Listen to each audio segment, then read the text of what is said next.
Alright, I just received these Airlift 1000s. This is the model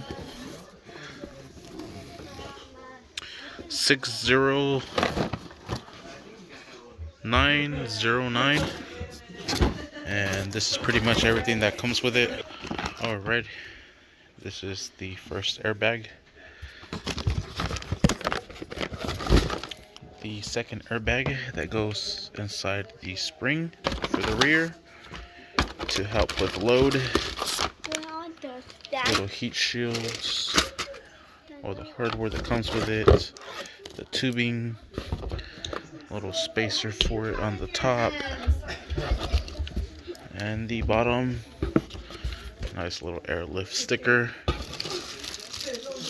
air valves, and everything else you need.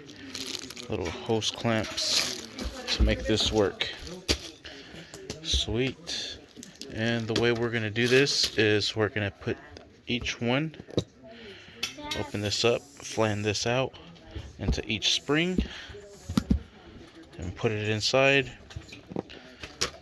Put the valve to it with the little hose clamps that they provide.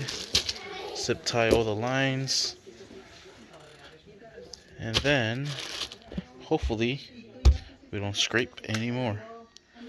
That's what it's supposed to do to help you keep your stability upwards on your frame on your vehicle. So I got the smaller ones to hopefully fit my 2006 Honda Civic Si. We'll see if it works. Thank you for watching. Please like and subscribe.